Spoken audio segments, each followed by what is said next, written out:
नमस्कार मित्रांनो, स्वागत आहे तुमचं आपल्या YouTube चॅनल मध्ये।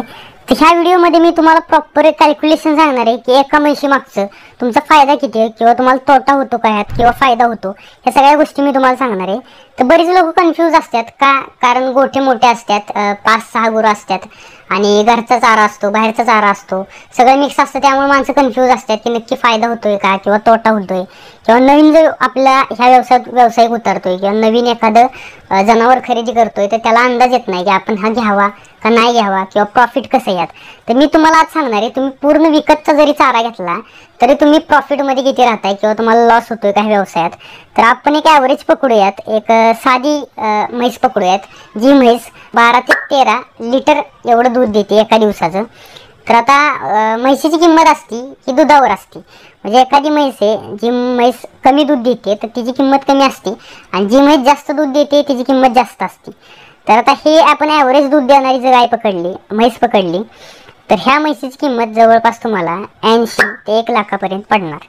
80,000 ते 1 लाखापर्यंत, म्हणजे आपण 80,000च पकडूयात ॲव्हरेज। 80,000 रुपयाला आपण एक म्हैस घेतली आणि ती म्हैस त्या म्हैशीला एक पारडू आहे छोटंसं आत्ताच झालेलं, तर त्याचा आपण एक ॲव्हरेज हिशोब पकडूयात किंवा ॲव्हरेज कॅल्क्युलेशन करूयात की तुम्हाला 9 महिन्यात त्याचा प्रॉफिट किती होतोय त्या म्हैशीचा किंवा तुम्हाला लॉस होतोय का। आता हे झालं म्हैशीचं। तर तुम्हाला मी आता डायरेक्ट हिशोबाकडे आणतो। आता एक गाय तिचं आपण 13 लिटर दूध पकडलं तर जवळपास 2 लिटर दूध हे बछड्याला जाणार एका दिवसाचं, म्हणजे आपल्याला 11 लिटर दूध हे विकण्यासाठी आपल्याला मिळणार आहे। तर त्याचा आपण जास्त किंमत नाही, ॲव्हरेज किंमत पकडूयात, म्हणजे थोडीशी कमीच किंमत पकडूयात, 45 रुपये लिटर। तर 45 रुपये लिटर प्रमाणे आपण जरी पकडलं तर 11 लिटरचे तुम्हाला होतात 495 रुपये। ॲव्हरेज 500 आपण पकडू, कारण फॅट हे कमी जास्त प्रमाणात असतं। तर 500 रुपयानं आपण जरी पकडलं तरी 11 लिटरचे 500 रुपये आपल्याला होतात। तर आता आपण येऊयात आहाराकडं की म्हैशीसाठी आहार काय काय लागतो। पहिली गोष्ट म्हणजे पशुखाद्य लागतं, दुसरी गोष्ट म्हणजे चारा। तर ह्या चाऱ्यामध्ये हिरवा चारा, त्यानंतर सुका चारा, 2 प्रकारचे चारे लागतात। त्यानंतर तिसरी गोष्ट लागते ती म्हणजे मिनरल मिक्सचर। आता हे झालं आहाराचं, कोणकोणत्या प्रकारचा आहार लागतो। तर आता मी तुम्हाला लाईन टू लाईन सांगतो की पशुखाद्य, त्यानंतर चारा आणि मिनरल मिक्सचर ह्याचं किंमत तुम्हाला किती जाणार आहे, दिवसाचा खर्च किती होणार आहे। तर 1 लिटर दूध येण्यासाठी जवळपास पशुखाद्य 300 ग्रॅम आपल्याला एका गुराला द्यावं लागतं। तर आता एका लिटरसाठी 300 ग्रॅम पकडलं तर 13 लिटरसाठी जवळपास 5 किलो पशुखाद्य हे आपल्याला द्यावं लागणार।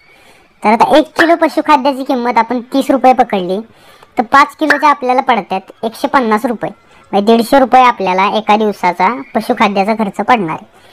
दुसरी गोष्ट हिरवा चारा। तर हिरवा चारा हा एका गुराला 25 किलोच्या आसपास लागतो। तर 2 रुपये प्रमाणे जरी आपण पकडला तर 50 रुपये होतात। त्यानंतर सुका चारा हा आपण 6 किलो पकडूयात तर 3 रुपये प्रमाणे सुक्या चाऱ्याचे होतात 18 रुपये। त्यानंतर मिनरल मिक्सचर आहे हे 100 ग्रॅम आपण पकडू, ज्याचे होतात 20 रुपये। तर टोटल आपला हा खर्च होतोय चाऱ्याचा 90 रुपये, म्हणजे आपला पशुखाद्याचा 150 रुपये प्लस 90 रुपये हा आपला होतोय 240 रुपये, हा एका दिवसाचा एका गायचा खर्च। तर दुधाचा नफा आपला एका दिवसाचा 500 रुपये होतोय, त्यांना आपण पशुखाद्य हे मायनस करू, म्हणजे 240 रुपये। तर 240 रुपये जरी मायनस केले तरी दररोजचे आपल्याला होतात ते 60 रुपये, हा आपल्याला दररोजचा नफा निघतोय।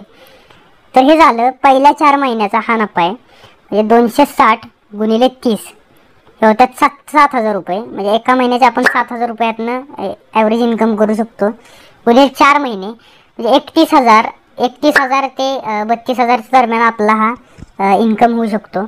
त्यानंतर पुढील 3 महिन्यांचा थोडासा हिशोब वेगळा आहे, कारण आता थोडंसं गाईचं दूध कमी झालेलं असणार आहे पुढच्या 4 महिन्यांनंतर।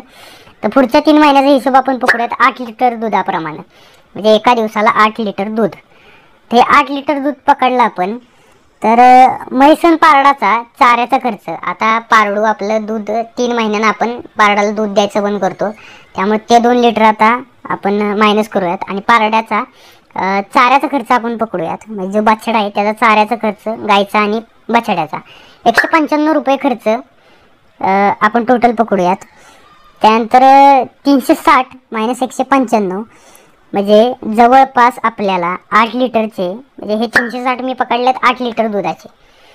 त्यानंतर ह्याचा जवळपास आपल्याला दिवसाचा नफा होतोय 165 रुपये.